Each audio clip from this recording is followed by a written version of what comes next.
নমস্কার বন্ধুরা, সকলে কেমন আছেন? আশা করছি সকলে অনেক ভালো আছেন।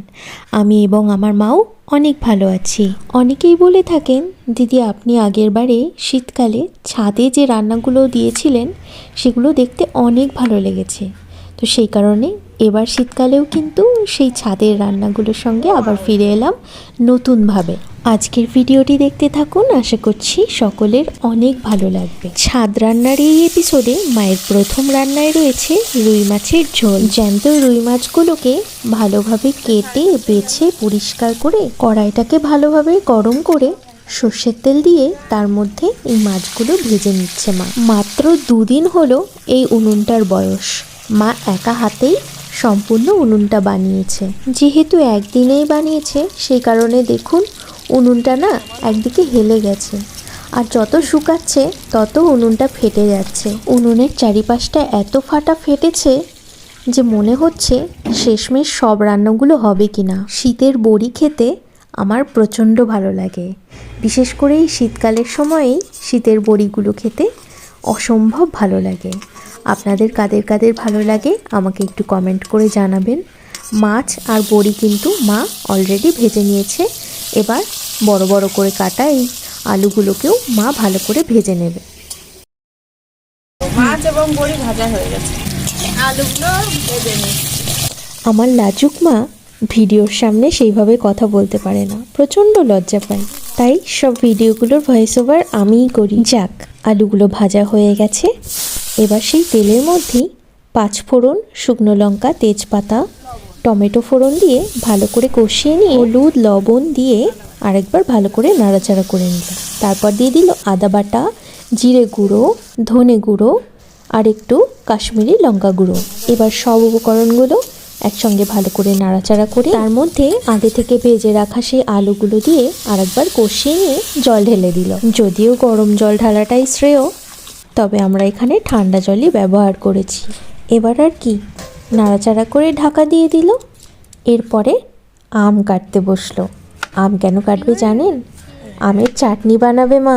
এই আমের চাটনি খেতে খেতে আবার সেই গরমকালের অতীতে ফিরে গেছি বাবা। ভাবুন তো একবার, শীতকালে গরম গরম আমের ঝোল চাটনি আর রুই মাছের ঝোল কেমন লাগে।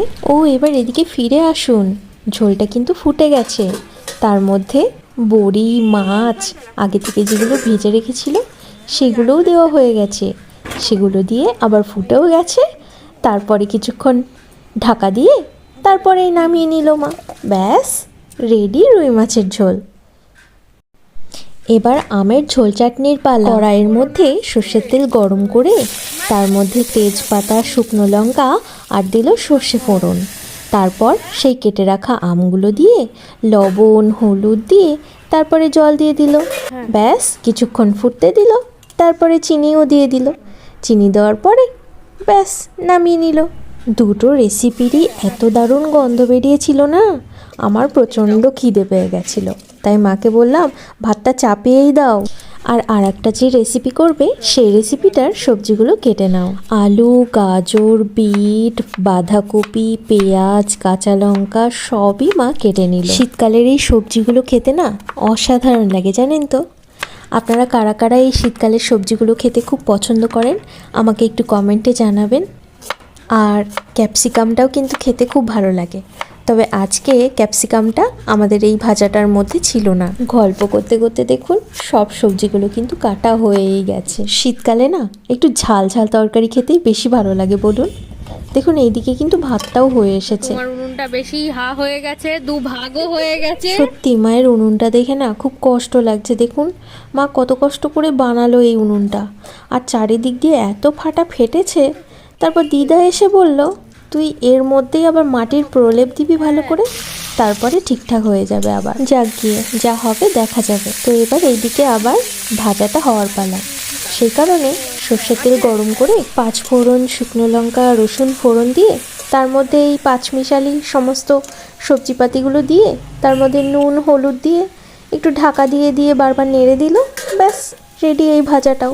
আজকের কোন রেসিপিটা আপনাদের সবচেয়ে বেশি ভালো লেগেছে কমেন্টে কিন্তু অবশ্যই জানাবেন। আর আমাদের ভিডিওগুলো যদি আপনাদের ভালো লেগে থাকে তাহলে চ্যানেলটিকে অবশ্যই সাবস্ক্রাইব করতে একদম ভুলবেন না। প্রচণ্ড খিদে পেয়ে গেছে জানেন, এতগুলো রান্নাবান্না করার পরে খিদে তো পাবেই।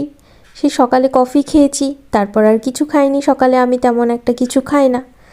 তো এবার কিন্তু মা থালাটাকে ভালো করে সাজিয়ে দিচ্ছে যা যা রান্না করলো সব কিছু দিয়ে। মাঝখানে আবার আমার ঈশানী বোনও চলে এসেছে। আর তারপরে কিছুক্ষণ পর মামিও এলো। এবার আমরা সবাই মিলে 5 জন মিলে ভালোভাবেই খাওয়া দাওয়াটা সারলাম আজকে। ঘরোয়াভাবে ছোটোখাটো করে শীতকালে ছাদে এইভাবে পিকনিক হলে খুব একটা মন্দ হয় না, তাই না বলুন?